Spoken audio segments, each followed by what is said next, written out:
Bismillahirrahmanirrahim. Assalamualaikum warahmatullahi wabarakatuh. Apa kabar semuanya? Semoga kita semua selalu dalam keadaan sehat walafiat dan tanpa kekurangan suatu apapun. Pada video kali ini saya akan membahas mengenai materi pertemuan ke-9, yaitu manajemen kualitas proyek. Oke, kita mulai. Manajemen kualitas proyek meliputi aktivitas dan proses-proses penyelenggaraan organisasi yang menentukan kebijakan kualitas, sasaran dan tanggung jawab sehingga proyek akan mencukupi kebutuhan yang sudah dikerjakan. Nah, manajemen kualitas proyek ini menerapkan sistem manajemen kualitas melalui kebijakan dan memeriksa prosedur dengan aktivitas peningkatan proses serta secara kontinu yang diselenggarakan keseluruhannya. Nah, kualitas dimaksud di sini adalah hubungan keterkaitan yang sangat erat dengan sejumlah standar internasional seperti contohnya ISO sebagai panduan sistem manajemen mutu. Ya, misalnya dalam pembuatan aplikasi diperhatikan kaidah baku software engineering yang memenuhi software quality assurance. Tujuan utama dari manajemen kualitas proyek ini adalah memastikan bahwa proyek akan memuaskan kebutuhan dari klien. Kualitas hendaknya dipandang sejajar dengan ruang lingkup, waktu dan biaya proyek. Artinya apa? Ruang lingkup harus sesuai dengan yang sudah ditetapkan. Batasannya sudah ditetapkan. Waktu yang sudah ditentukan, berapa lama jangka waktunya, dan biaya proyek atau budget tidak over budget. Nah, itu yang namanya proyek yang berkualitas. Jika para stakeholder tidak puas dengan kualitas manajemen proyek atau produk yang dihasilkan, tim proyek akan melakukan penyesuaian pada ruang lingkup, waktu, dan biaya untuk memuaskan kebutuhan dan harapan stakeholder. Proses-proses pada manajemen kualitas proyek ada 3. Yang pertama yaitu rencana kualitas, yang kedua performa jaminan kualitas, dan yang ketiga performa kontrol kualitas.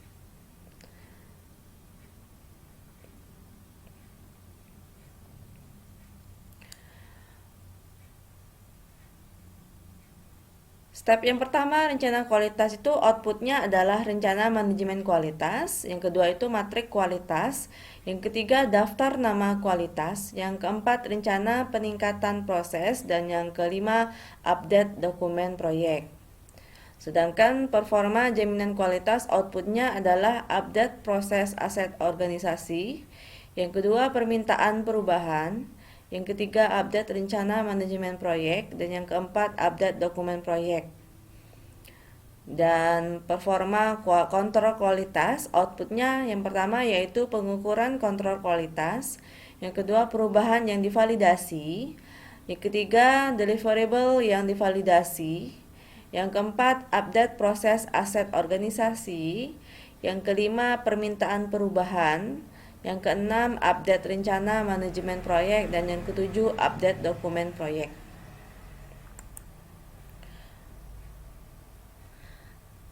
Kita masuk ke step yang pertama dalam proses manajemen kualitas proyek, yaitu rencana kualitas. Rencana kualitas adalah proses mengidentifikasi persyaratan-persyaratan kualitas dan atau standar-standar untuk produk dan proyek, dan dokumen bagaimana proyek akan mempertunjukkan pemenuhannya. Perencanaan mutu atau kualitas harus dilakukan secara paralel dengan proses-proses perencanaan proyek lainnya.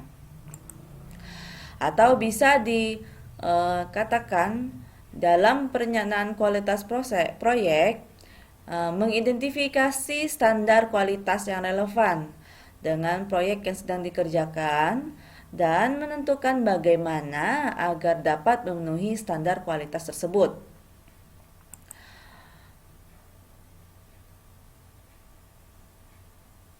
Step yang kedua yaitu performa jaminan kualitas.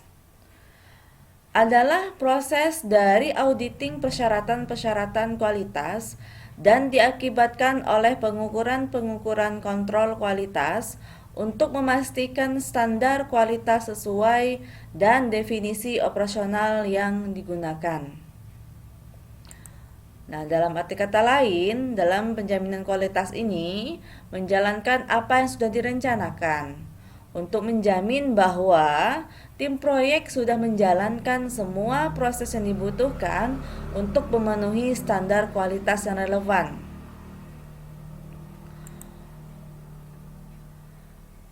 Step yang terakhir atau yang ketiga yaitu performa kontrol kualitas. Performa kontrol kualitas adalah proses hasil-hasil perekaman dan pemantauan tentang pelaksanaan aktivitas kualitas untuk menilai performa dan merekomendasikan perubahan-perubahan yang diperlukan. Dalam arti kata lain adalah memonitor hasil-hasil proyek yang spesifik untuk memeriksa apakah sudah memenuhi kualifikasi standar relevan yang sudah disepakati dan mengidentifikasi cara untuk meningkatkan kualitas secara menyeluruh.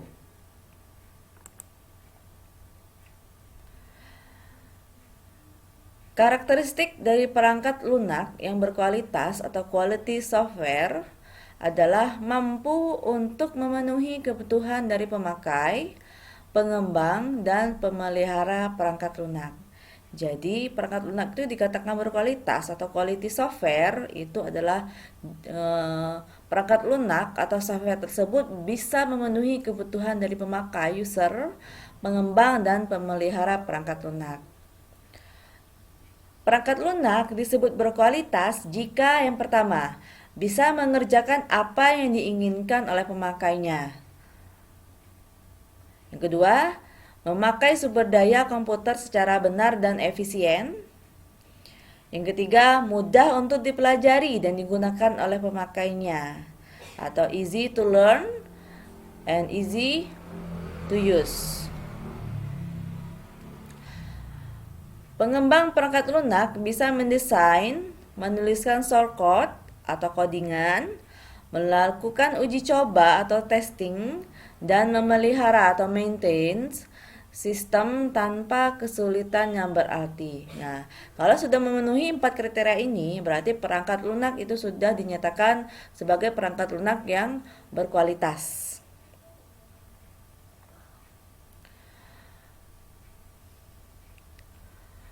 Quality software juga harus bisa memenuhi atribut-atribut sebagai berikut. Yang pertama ada correctness, yaitu perangkat lunak harus bekerja persis seperti yang ditentukan.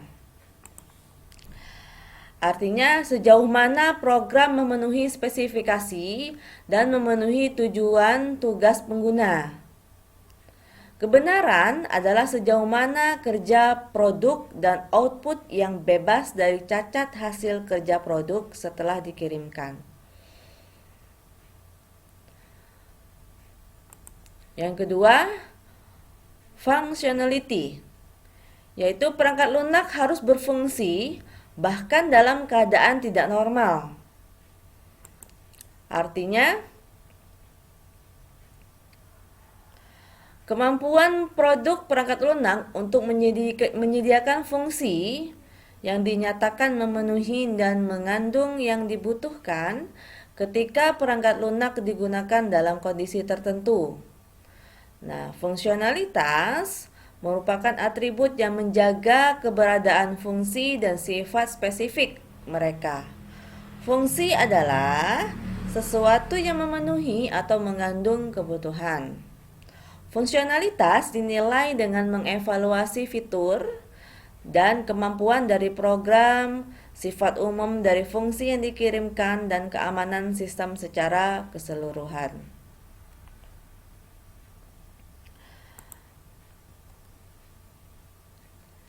Yang ketiga, flexibility.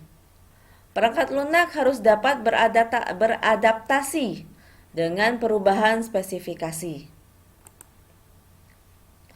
Artinya, upaya yang diperlukan untuk memodifikasi program operasional.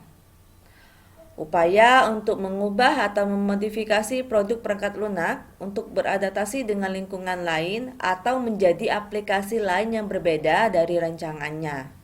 Nah, itu maksud flexibility. Selanjutnya, efisiensi. Perangkat lunak harus memberikan kinerja yang sesuai dengan relatif terhadap jumlah sumber daya yang digunakan.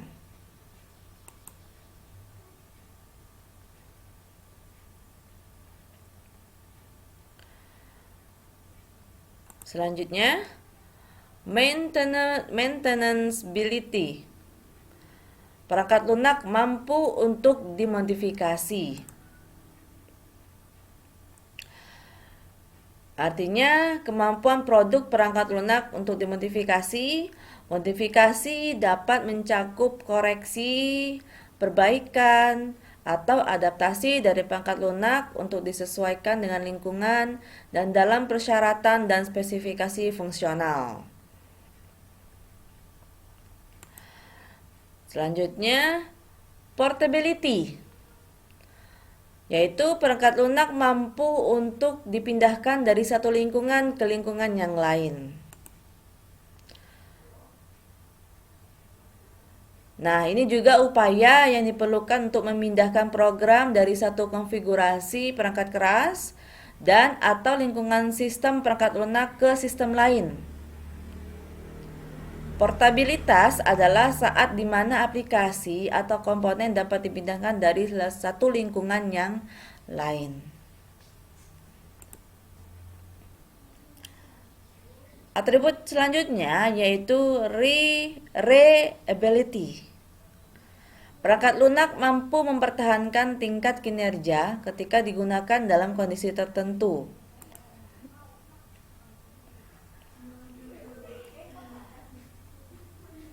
Keandalan adalah kemampuan yang diharapkan dari program untuk melakukan fungsinya yang membutuhkan ketelitian. Hal ini dievaluasi dengan mengukur frekuensi dan tingkat keparahan kegagalan, keakuratan hasil output, waktu yang berarti antara kegagalan, kemampuan untuk pulih dari kegagalan, dan prediktabilitas dari program ini. Karena program yang tidak dapat dipercaya sering gagal atau menghasilkan data yang tidak benar. Selanjutnya, reusability, yaitu perangkat lunak yang sudah ada dapat digunakan kembali. Nah, ini adalah sejauh mana sebuah program dapat digunakan dalam aplikasi lain yang berkaitan dengan kemasan dan ruang lingkup fungsi yang program lakukan. Selanjutnya, testability, yaitu perangkat lunak yang memungkinkan modifikasi untuk validasi.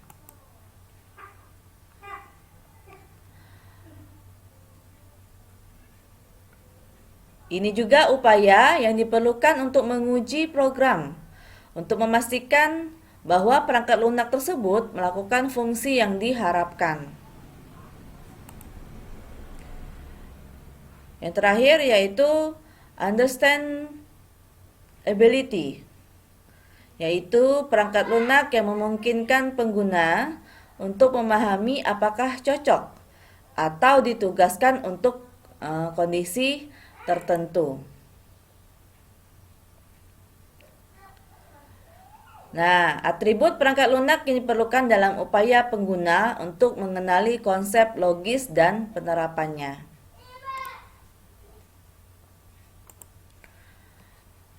Selanjutnya, cara mengembangkan perangkat lunak yang berkualitas. Ada 4 cara, yaitu melalui teknik, prinsipal, konsep, dan tools.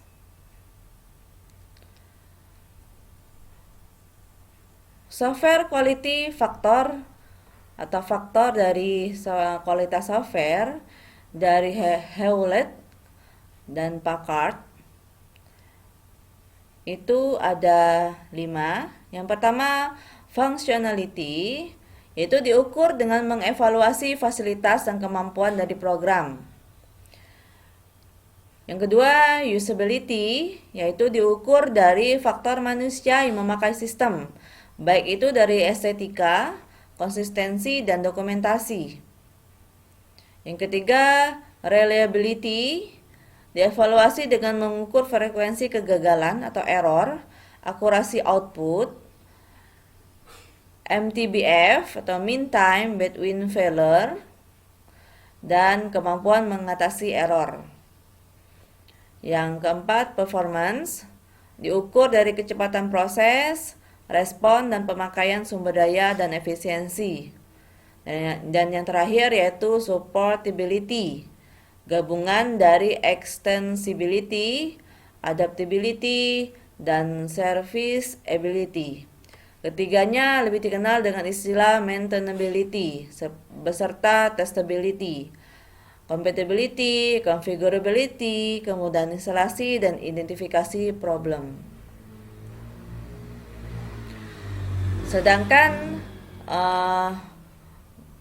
software quality factors atau faktor kualitas software menurut Pressman itu ada 3, yaitu product operation, dilihat dari correctness, reliability, usability, integrity, dan efisiensi. Yang kedua dari product transition, ada portability, reusability, dan interoperability. Dan yang ketiga product revision, ada maintainability, flexibility, dan testability. Nah, demikianlah video kali ini. Lebih dan kurangnya saya mohon maaf. Saya akhiri. Wassalamualaikum warahmatullahi wabarakatuh.